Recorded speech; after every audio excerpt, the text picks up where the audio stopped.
Like, you say things that don't actually help at all. Like Schindler's List is real. Yeah. I'm gonna sync on story in 3, it is real. 2, 1. No. Continue in 3, 2, 1. Did you think it was like an animated short or something? Dude, Schindler's List is fictional. It's not like it actually happened. It's based off of fictional versions of events that did happen. The Holocaust? No, like those characters. Whatever, man. What are you talking about? It wasn't a documentary. It wasn't a what if episode. It was. What are you talking about? It was not a documentary. What? It wasn't. Well, no, but it was based off of real people, though. Yes, it was based off of real people. Like, they literally at the end of the movie had the real people walk out and like you saw them. Right, but like this wasn't them. This was actors. That's what I'm saying. If they were, I'm just saying it was actors. That's all I said. They have like a film crew at Auschwitz that was like exactly. But you were implying that they did. No, what? No. See, who really doesn't? You're gaslighting me. Okay, let's start the video. You should learn more about history. I thought we did start it. Oh, is that bad? Was it bad? Is that a bad start? All I said was that those were actors. That's all I said. Oh, that's true. They were. You're right. Yeah. No, you're right. You're right. Yeah, you're right. I am right. No, what? That's right. You're all right. That's what that sounds like. Well, Twitter might think so, but I hope not. Wow, man, you've changed. All right, what is it? Oh, Enigma Data Pack. Epic. Right here. What's this? The data packs. This is going to be really skillful. Check this out for a second. Uh-oh. Oh, no, dude. What's going on? Oh, no, dude. What does this mean? I don't remember. That means that you have bad connection. Communication. You should switch to Verizon. Oh, that's what it means. Yes. Yep. You're welcome. Oh, you just have to disrupt some stuff. Boom. Yep. Now watch this. You know what you have to do? Tell me. You have to wait for this to recharge. You only have 2? Yeah. Wait. Do you have to upgrade to get 3? I don't know. Well, I mean, we can look real quick. Yeah, let's check and see. I'm pretty sure you're just supposed to wait. Wouldn't that be... auxiliary? Yeah. Smoke. Where's disruptor? Oh, yeah. No, that's to disable weapon box. Sonic. I'm telling you. Maybe you can't, dude. That's so annoying. So we're just gonna sit here for a second. Dude, do you think there's a better way to do this? I don't remember. I have no idea, to be honest with you. I have no idea. Do you think Warner Bros. Montreal, what are they doing now? Do you know? Your mom. Shoot, dude. Shoot, dude. I know, dang it. Ah, I knew it! No, actually, they're the ones making Gotham Knights. That's oh, right. Why did I forget that? Because, like, no one's marketing that thing. I guess because I forgot about Gotham Knights. Literally because no one's marketing it. That's why. There's no marketing. There's just nothing. I don't understand what's happening with that. There's been no news or anything for this whole time? Not much. I don't remember. So today is, like, what, the 10th? Or 11th? 9th, I think, yeah. Okay. So, there was the PlayStation event today. This is going to date this real bad. Yeah, yeah. I don't remember if they... Like, I didn't watch it. I only watched, like, clips of it. Yeah, it was it. Yeah, so did they show anything at that? I don't know if they did. This whole part is not going to be boring. I really just have to wait for this to recharge real quick. No, I know. It's, yeah. And I don't know why the recharge is 5 minutes, by the way. I don't know either. But Gotham Knights, I see nothing, no news. What I'm guessing that they'll do is DC Fandom's happening, I think, October 11th again. It's happening again. Which, by the way, dude, hopefully you get a cool box and stuff again. No, I don't think they like me anymore. Really? Yeah, I'm not positive about everything like I used to be. Oh, yeah, maybe. Maybe they will, though. Who knows, dude? It was kind of dope that they sent you that stuff. But I think at DC Fandom, that's probably when they're going to wait to drop that stuff. Because DC Fandom last year was actually pretty dope. Yeah, they did a good job. They really did a good job, yeah.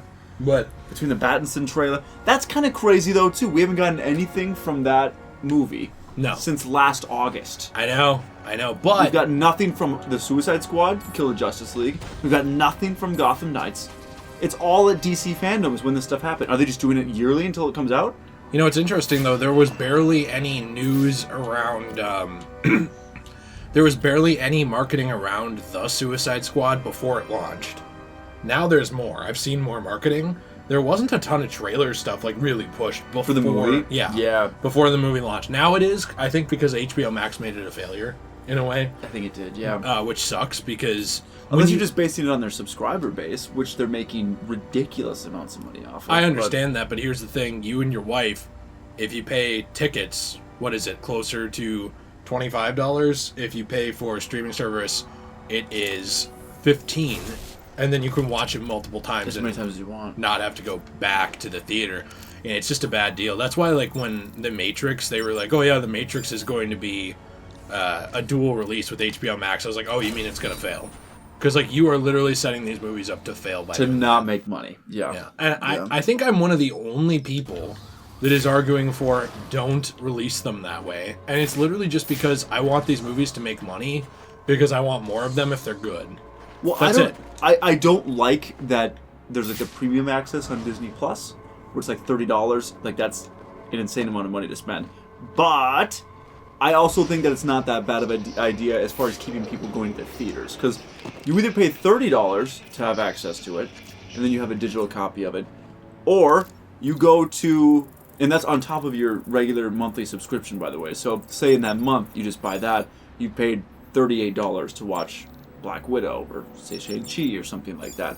Where if you just go to the theater, maybe you go to like a cheaper one, like a local theater near you, $15, you're in, you're out, you've seen the movie, and you can still watch Disney Plus and not have to pay $30 for it. People are still doing that and doing the Disney Plus model, but I think Disney's doing a better job of getting people to the theater than HBO, is what I'm saying. And I think I like HBO more. I like the movies and the titles and the shows they have on there. I'm more of a DC guy, so that's my platform. My go-to one is HBO. But I think that when they're offering that movie for free on there, it's nice, I guess, for the consumer, but it's so bad for the movie industry. Yeah, and I understand a lot of people are like, well, I don't care about the movie industry. And I get that, you know, that you feel like maybe screwed over for years by this industry that hasn't really valued your input and stuff and made garbage. I understand that. However, you will care if what you like just stops being made. That's kind of the issue I have with it. Like, for example, I'm not saying this will happen, but Suicide Squad doesn't do that well in theaters. Shang-Chi did. Black Widow didn't, you know, compared to what they wanted. And so what I'm saying with this is, imagine in, I don't know, 2 years. Like, let's just say hypothetically, in 2 years, this is not the thing, right? This is just part of the environment? Okay. Yeah. Let's just say in 2 years, they were still milking the pandemic, because that's kind of what's going on with a lot of this stuff. And maybe movies weren't doing so well, especially superhero movies. Guess what they would make less of? That. And I get that means they'd make less bad ones too, but it also just means less in general, you know? Well, that's the problem, is you're looking at, so a lot of the times these movies, even the bad ones, like when Justice League came out, obviously pre-pandemic, Justice League, that is, the original one that was not good. By the way, do you see where this would be? What's that? This extortion file, I am like right on top of it. It is supposed to be here. Unless it's underneath, like at the very bottom. Very bottom of the building? Yeah. That's where I went, and this is like an opening. Is it on the other side? I mean, I could do this anarchy thing real quick. This might be something that I haven't done yet. Let's see. Oh, nope. No, already did that. Yeah. So maybe it's on the other side. There's an opening that you can get through. Maybe, yeah. Unless if you go to Detective Vision, is there like a? Oh wait, what about that opening there? Oh no, that's an open. I'm sorry. No, I know, it looks like it is. Sorry to cut you off, though, but you were talking about Justice League coming out. Oh, yeah. So, like, even that movie and, like, even the bad Suicide Squad movie before The Suicide Squad, those movies made either close to $1 billion or right at $1 billion still. So, like, you could take a gamble on a movie, and it might not be that good, but they're still making the products, they're making money off of it, which you could argue is maybe not the best, that they're making so much money off a bad product. But nonetheless, there was still, like, room for error, I guess, you know what I mean? Yeah. Now, you've eliminated that room for error with these superhero movies where they have to be amazing and they have to draw in the audience. Well, like the Suicide Squad was really good and it just didn't attract enough of an audience. Right, and that's because the of problem. The streaming thing. You have to check both of those boxes, and that makes it difficult because you can make a phenomenal product, which the Suicide Squad, most people agree that it is, but you're not going to be making, even Shang-Chi, I think before you're looking at a pre-pandemic audience, and before, say back even in like 2018, I bet you Shang-Chi and the Suicide Squad are both $1 billion movies. Mm-hmm. Like, maybe the Suicide Squad's not quite there, but I bet it's 700 million, which is 600 million at least, which justifies a potential sequel. When you look at it now, it's like it's going to make sequels, I think, more difficult. It's going to make taking gambles more difficult. I don't think they are making a sequel to it right now because James Gunn said that the Peacemaker show is the official sequel to the Suicide Squad. Oh, it's really? The show, the follow-up show. That. Yeah, he said that is the official sequel. So I don't know if he'll do another one. I think he'll do more because he's James Gunn and, you know, they want him. But he's great. I think he's great. How do you remember, like, in Arkham City, you can glide through these, but you can't here? Unless, well, you have to probably bring that down. The crane. So you can't here. Yeah, I bet you have to do the, you have to get that down and then do the explosive gel. Can I do a smoke pellet, maybe? Oh! But yeah, dude, I mean, James Gunn did a phenomenal job, and I think he's a great director. He brings a lot of, like, fun, unique qualities to movies in general. You know what I mean? Like, they're very... James Gunn has his own type of movie, which is great. But I think DC and a lot of these others... I mean, Marvel, I think, is going to be just fine. Because even with Black Widow, it didn't make as much money as they want, but you look at, like, a Shang-Chi. I think I read that on opening weekend, it's already pacing to do, like, $70 to $100 million. Which is really not that much when you get into what it used to be. Like, these are very different numbers than what we're used to seeing with these big blockbuster movies. That a movie that's big like Shang-Chi, I mean, you look at like a movie like Black Panther, I think that was around over $1 billion, one of the highest grossing Marvel movies of all time. Shang-Chi, with the reviews that it's getting, I think would have had potential to be somewhere near that. But now, because of the streaming services, people obviously not wanting to leave their home with the pandemic and everything that's going on there, I don't know, it puts superhero movies and I think just the movie industry in general in a weird place where they're making these films for HBO and for all of the, it feels like millions of different streaming services that you're signing up for. And I don't know, like they're still putting a lot of money into a lot of these things, but it's a lot less common that you're going to see $200 million blockbuster where they're just putting that into production and making a film, not including advertising and stuff like that, like an Infinity War and Endgame. You know what I mean? One, how long will they be putting lots of money into it if they're not seeing results? Yes, they won't. That's the question. What do you think? And here's the thing: people are very naive. Not like everyone, but just some people who think like it's the same people who pirate stuff. And I know that most of them wouldn't have bought the movie anyway. I understand that, but it's the same people who think like, well, my sale doesn't matter. They'll make so much money, it'll just keep going. Why do you think things like Westerns died? It's not because of piracy, but it's because they didn't make enough money. They hit a point of oversaturation where there were so many of them that people just didn't want to see them anymore. And well, my point is, what happened when they stopped making money? Do you still see Westerns very often? No, it's not actually that common anymore. It's very rare. They're just not made. And it's not like, well, they toned it down, now they only make good ones. No, they're just not made. That's it. Yeah. They're not made at all. I mean, you can probably count on one hand the amount of Westerns coming out every 2 years. I think if you go back, by the way, I thought I saw a door opened. Really? Yes. If you down go back, here? yeah. If you go down to the right. Okay, you're probably right. Oh, yes. Yes, Thank you. that one. Thank you. Of course. And I threw a battering at it like a dick. I think after these, Riddler talks too, so we can kind of see fantastic. if he does, but I think All right, you've made your point. So why don't we just agree to disagree and go our separate ways? I don't think so. What's wrong with you? It's not like I'm backing the bad guys here. Well, not usually. You're invading people's privacy. You got how many assassins running around out there, and you're lecturing me on selling personal information? Way to prioritize. You're going after Gotham Optics next? Or maybe some telemarketers? Ooh. If that information gets into the wrong hands, people could get hurt because of you. And people do get hurt because of you. So I assume you'll be handing yourself over to the police now? That's what I thought. he's like such a smug bastard. He is, dude. But he's great. I mean, he's great. I don't think... There's maybe Arkham City where there's a bit too many. Well, at Arkham Knight it was a bit harder to find him. I guess nonetheless, I'll say he was the best in Arkham Asylum, and that's really something that we've discussed before. But nonetheless, there's I agree, like the Western movies, and there's certain genres that you just don't really see that much anymore, and it begs the question of like even horror movies, like smaller niche ones that don't apply necessarily to the wider general audience. Those are going to suffer from this too, and that makes horror movies a bit tougher to make and tougher to spend and invest a lot of money on. You know what I mean? Well, that's the thing is like, what about movies that already struggle? Like indies. You know, you do know that like just because a movie doesn't make a ton of money doesn't mean it's objectively bad.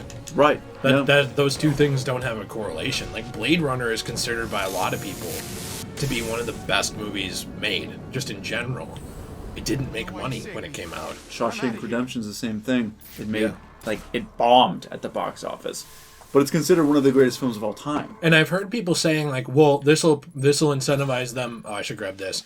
I've heard people say this'll incentivize them to make movies that they know will sell, and that's good for the consumer. But it's like, but is it? I mean, just because you know a movie will sell doesn't mean that it's great. It just means you know that it'll sell. Like, for example, I could probably sell a movie, not to call out Superbad, but I could make a shitty version of Superbad with more sex, more nudity, some violence, and make it, amusing, but it's basically the same thing. And it probably would sell if I marketed it the right way. And it's been done before. It's not necessarily offering anything new. It's not even necessarily good. But for fans of that thing, it might be one of the few things out there right now that's similar to it, and so it just sells. You know what I'm saying? Like, you can make movies that will sell. Transformers Revenge of the Fallen. They knew Transformers Revenge of the Fallen would sell. Everybody thought it was pretty bad compared to the first movie.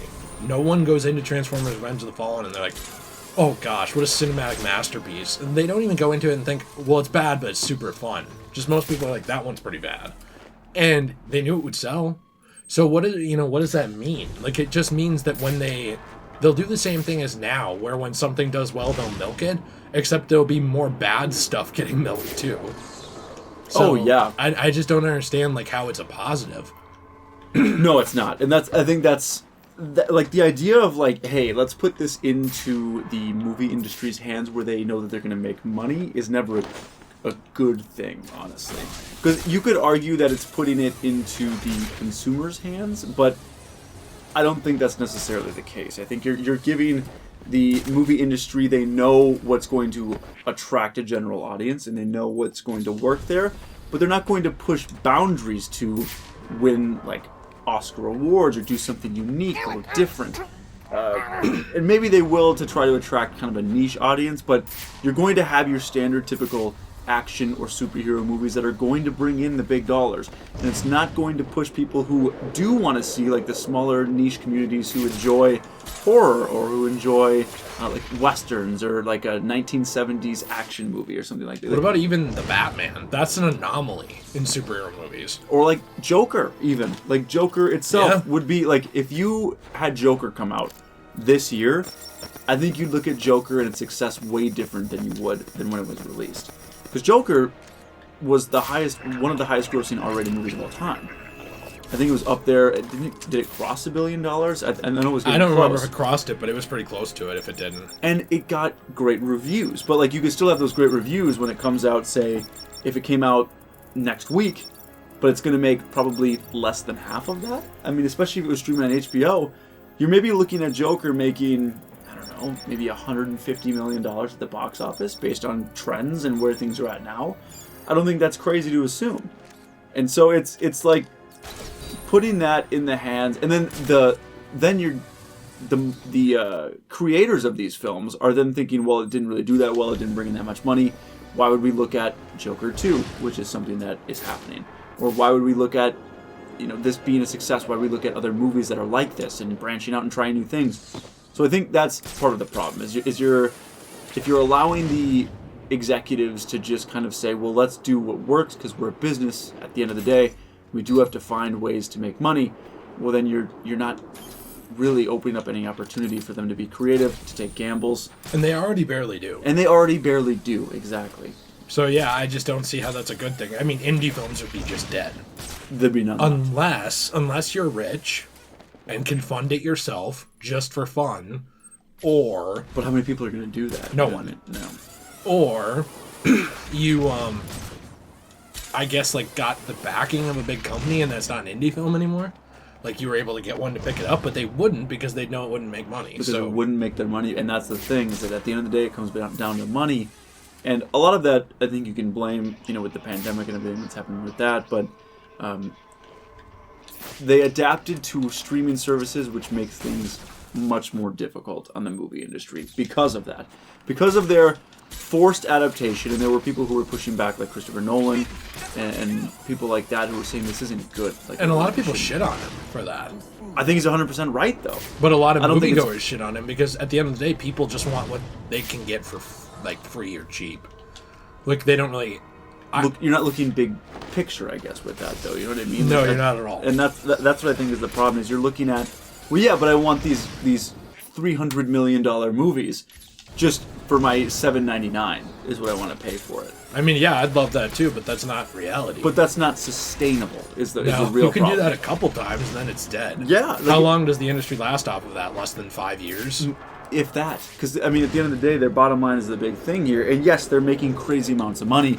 But, like, that was pre-pandemic. I don't know what they're doing now. But they're hoping to somehow get people with, like, HBO to make money and all these subscription dollars. Which subscription models have been on the rise for 15 years now. 10 to 15 years. That's what the big push is, get people to pay you money monthly.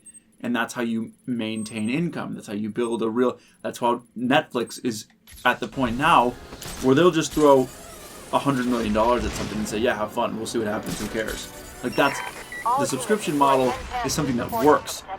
But the movie industry, I think, is different because it's hard to judge on if a movie is a success and if it's actually going to be profitable and if it's something that's worthwhile. Because, say you... With the Suicide Squad... How do you judge how many subscribers you gained and how much money you made off HBO with having your movie be on HBO like that? That's kind of tough to judge. You can probably see a little bit if there's a surge, but realistically, it's tough to tell if your movie's a success based on subscriber numbers or what that is, especially when the numbers are getting so high that you've got maybe 80 to 100 million people on HBO already or on Disney Plus. How many people are you going to gain when you have a movie on there? So then what are your profits like? You're just counting on your subscription money, which is still a lot of money, but it's hard to tell when something's successful. Yeah, and it's not even in every country. No, exactly. Each of these streaming services. Yeah. So then you're limiting yourself in that way too. Yeah, it's just not good. I mean, here's the one silver lining for it. There are enough movies and games out right now that if no more came out, you'd have enough to do the rest of your life. For sure. For, like, entertainment. Yeah. But I still think that I personally think human beings have a, and this is my own personal philosophy, a responsibility to give more to the world. Now, that happens in different ways, but I do think art is one of them. I personally believe that, whether it's Joker or whether it's Batman animated series or whether it's Black Widow or anything, these movies are art to different varying degrees of success and artistry. And I think that those being added to the world and to the cultural fabric is a good thing. Like more fiction, more stories, more things to connect people with each other, things to talk about, things to relate to each other with, especially in a world that's divided so much. I think it means a lot to be able to come together and talk about how excited you are for the new Call of Duty, or how excited, I guess you can't go into that in this game, or how excited you are to see Endgame or anything, And I understand that people will respect those things differently, and like Call of Duty is a good example. I don't respect that franchise much anymore, but I still think it's great that people are excited for things, and I think that's a positive. And you can call out the negative parts of these businesses and say like, hey, you shouldn't support this, or don't get this, or this is not for me. But at the end of the day, there's no arguing that it's not a positive when people are happy and connecting and enjoying something together in a, I guess, common-minded way. And I think that when there's less fiction or less stories or less things like that being told, I think that that's a negative for everybody. So that's kind of the issue I have with it, is that even though there is plenty already out there, I think it only serves to benefit mankind that more is made. Now, there's certain things I think shouldn't be made. Like, I'm not out here advocating for Human Centipede the Reawakening or something, I don't know. Well, you might not be, but... I mean, if that's for you, cool. I just think some of that shit's gross. But, like, I still think that there's value in the artistry of things being made, and I think it's a shame that some people are so willing to kind of give up on that just because parts of Hollywood are garbage, or like, well, they've taken enough of my money. It's like, sure, you should support whatever you want, but I think it's a shame to, I guess, take the baby out with the bathwater in a way. Like, just screw over everything just because some things are bad. Well, yeah, and part of that being, too, is, like, the community aspect of going to a movie. Especially when it's a big premiere. That's something that people collectively, doesn't matter what's going on. When there was The Dark Knight, when that's got a midnight movie coming out, and you're able to go there at 11 o'clock at night, everyone's dressed up, everyone's just insanely excited. One guy's a little too dressed up. Oh, shoot, yeah, that's right.